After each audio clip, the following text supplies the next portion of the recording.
नमस्कार, आप देख रहे हैं हर खबर हिमाचल। मैं आपके साथ रवि राजपूत। वहीं प्रधानमंत्री नरेंद्र मोदी के स्वच्छता ही सेवा अभियान के तहत राज्यपाल शिव प्रताप शुक्ल ने आज शिमला के इंदिरा गांधी मेडिकल कॉलेज और अस्पताल परिसर में स्वच्छता अभियान का शुभारंभ किया। यह अभियान हिमाचल प्रदेश राज्य रेड क्रॉस और hospital services consultancy corporation limited के संयुक्त तत्वाधान में आयोजित किया गया है। राज्यपाल ने इस अवसर पर स्वच्छता अभियान में हिस्सा लिया और अन्यों को भी स्वच्छता के प्रति प्रेरित किया। उन्होंने कहा कि अपने घर और आसपास के वातावरण को स्वच्छ बनाकर ही महात्मा गांधी को स्वच्छांजलि अर्पित कर सकते हैं। उन्होंने कहा कि 2 अक्टूबर को महात्मा गांधी और लाल बहादुर शास्त्री जी की जयंती भी है, जिन्हें हम पर्व के रूप में मनाते हैं। उन्होंने लोगों से अपील की कि वे स्वच्छता को जीवन का अंग बनाएं। और कल ही स्वर्गीय लाल बहादुर शास्त्री जी की भी जन्म जयंती है, तो 2 अक्टूबर यह दोनों हम सभी लोग एक पर्व के रूप में मनाते हैं। उसके पूर्व आज का यह कार्यक्रम स्वच्छता को कर करके बापू को स्वच्छांजलि देंगे और उसके बाद कल उनका जन्मदिन मनाएंगे। लेकिन कल छुट्टी मत मना लीजिएगा, एक जरूर जो बापू ने कहा है कि अपने जीवन में उतारो, एक जरूर उतारने का काम करिए।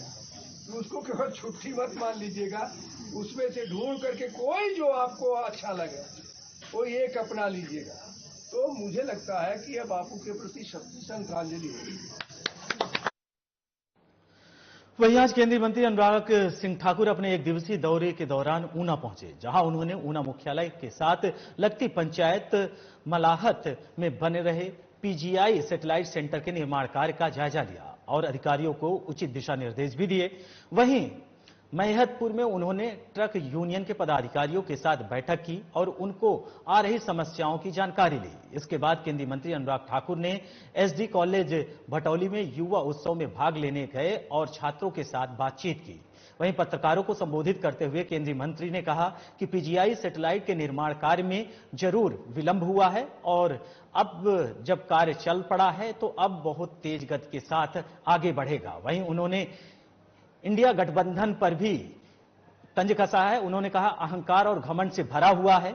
हमने पहले भी कहा था, ना नेता, ना नीति और ना नीयत है इस गठबंधन में। केंद्रीय मंत्री ने कनाडा और इंडिया के बीच तनाव को लेकर जवाब दिया है। विदेश मंत्री ने बहुत स्पष्टता के साथ अपनी बात रखी है और उन्होंने कहा है कि भारत सरकार ने उससे अवगत भी कराया है। लंबे समय से जिसका इंतजार था कि पीजीआई सैटेलाइट सेंटर ऊना का कार्य प्रारंभ हो, अब वो तेज गति के साथ चला है। जैसा आपने मेरे यहीं पर पीछे देखा, ओपीडी ब्लॉक बनने की तैयारी शुरू हो गई है और अन्य भी जो बिल्डिंग्स हैं उनका भी फाउंडेशन वर्क बड़ी तेजी के साथ चल रहा है। ओवरऑल ये साइट जो है उसकी पूरी लेवलिंग और ग्रेडिंग अलग अलग स्तर पे चल रही है और आने वाले समय में 340 बिस्तर का एक शानदार अस्पताल सुविधाओं के साथ हम सबको मिल पाएगा। और मैं ये कह सकता हूं कि आने वाले 12-15 महीने के बाद हमारे न केवल जिला ऊना के बल्कि हिमाचल के बहुत सारे जिलों के लोगों को अब चंडीगढ़ जाने की जरूरत नहीं रहेगी। और यहां पर तो आशा ये है कि साथ लगते पंजाब के इलाकों के लोग भी पीजीआई सैटेलाइट सेंटर ऊना का लाभ उठा पाएंगे।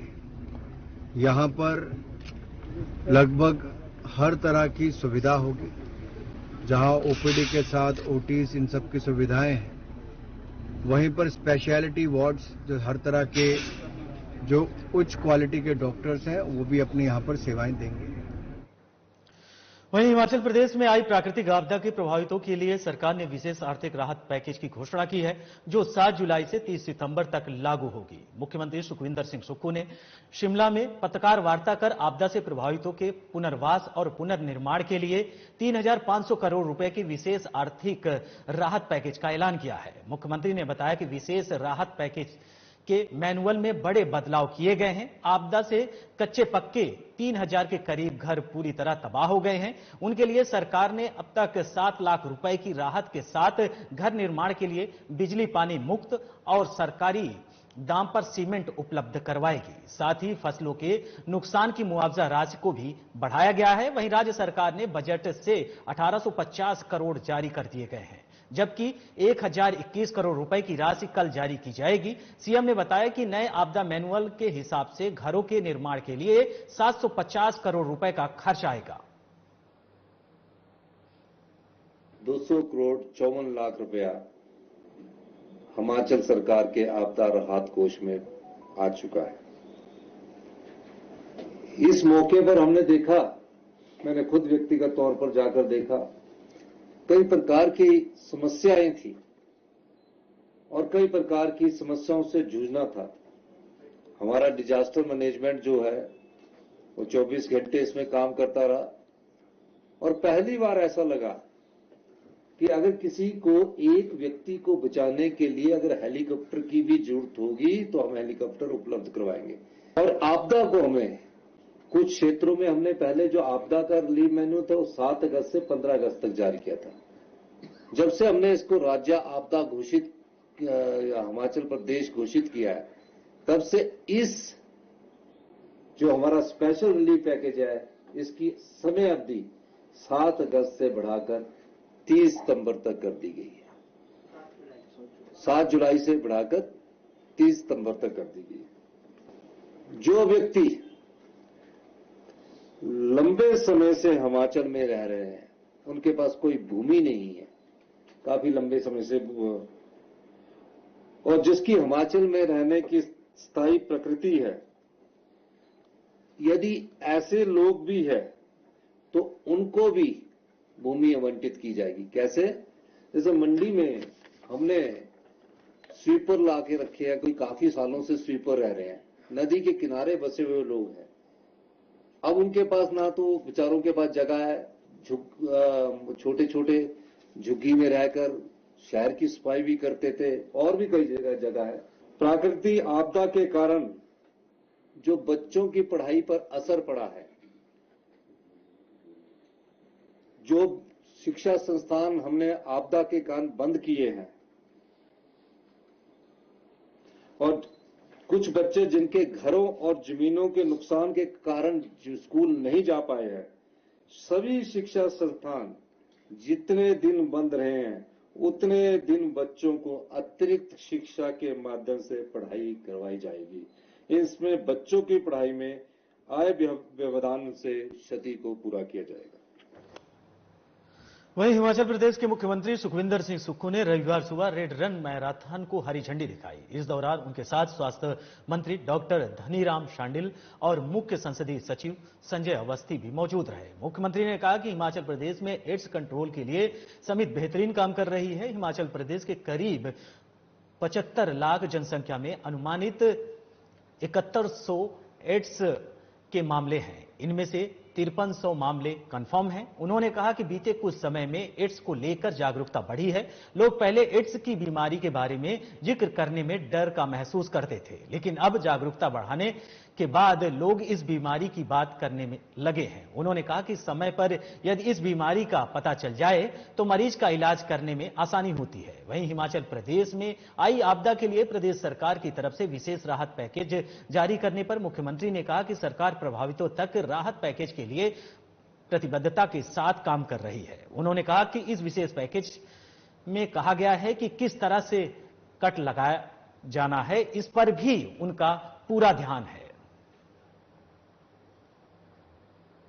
इस प्रकार की जागरूकता एड्स सोसाइटी द्वारा लाई गई है, उससे पहले ऐसा कभी नहीं हुआ था। पहले एड्स शब्द को छुपाया जाता था, बोलने में भी एड्स को दिक्कत करते थे, और हमारी जनसंख्या के हिसाब से हमने उसमें काफी कंट्रोल किया है। 75 लाख की जनसंख्या में जो अनुमानित हमारा अंदाजा है कि 7100 के करीब एड्स के पेशेंट होंगे, और कंफर्म जो पेशेंट है वो 5300 हैं। तो देखा ये जा रहा है कि जो बाकी बचे हैं उनको भी हम इस जो हमारी एड्स रोकथाम सोसाइटी उसके तहत के दायरे में लाया जाए।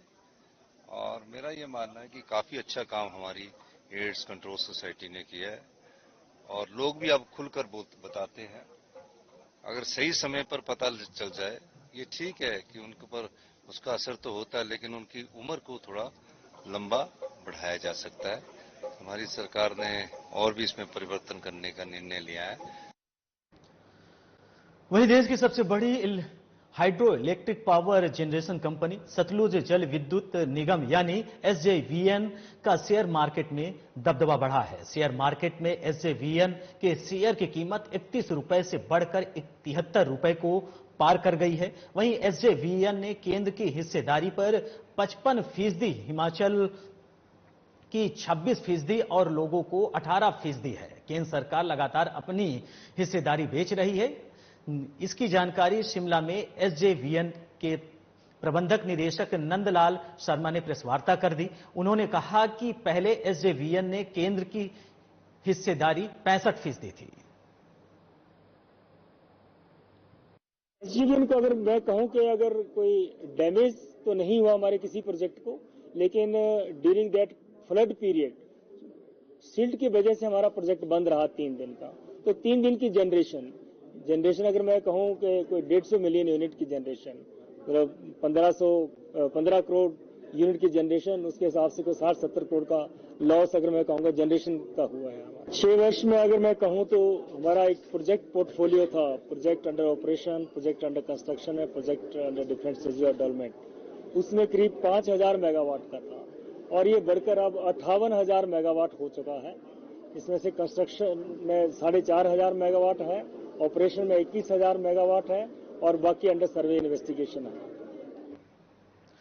वहीं विश्व प्रसिद्ध क्रिकेट स्टेडियम HPCA धर्मशाला में 12 साल बाद वनडे वर्ल्ड कप के 5 मैच आयोजित होने वाले हैं। ऐसे में जिला कांगड़ा पुलिस ने आगामी ICC विश्व कप 2023 को देखते हुए जिला कांगड़ा के विभिन्न पुलिस स्टेशनों द्वारा रात को नाकेबंदी शुरू कर दी है। साथ ही नशे में ड्राइविंग करने वालों पर पुलिस ने सख्ती दिखाना शुरू कर दी है। नशे में वाहन चलाने को लेकर बड़े पैमाने पर चालान भी काटे जा रहे हैं। अनुमानन ये देखा गया है कि ज्यादातर लोग शाम के समय शराब पीकर गाड़ी चलाते हैं, जिससे कई लोग सड़क हादसे का शिकार हो जाते हैं।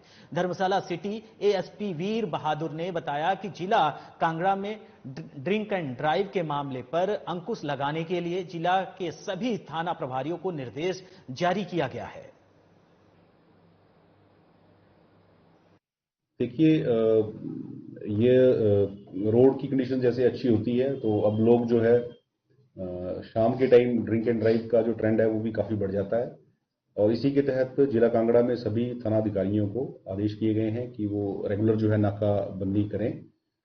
इसी के तहत मैसिव कैंपेन एक चलाया और ड्रिंक एंड ड्राइव के स्पेशल कैंपेन हमने चलाया है ताकि जो पर्यटक हैं उनको भी थोड़ा सा सेंसिटाइज किया जा सके और जो लोकल लोग हैं जो चलते हैं, खासकर जो पिकअप हैं, ट्रक हैं, कि वो भी रैश ड्राइविंग ना करें और ड्रिंक करके कोई ड्राइव ना करें, क्योंकि उसी से रैश ड्राइविंग भी होती है और उसी से ही एक्सीडेंट भी होता है और एक्सीडेंट मोस्टली हमारे यहाँ फैटल एक्सीडेंट होते हैं।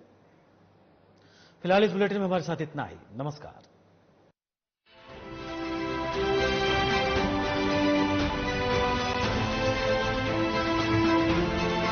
मेरे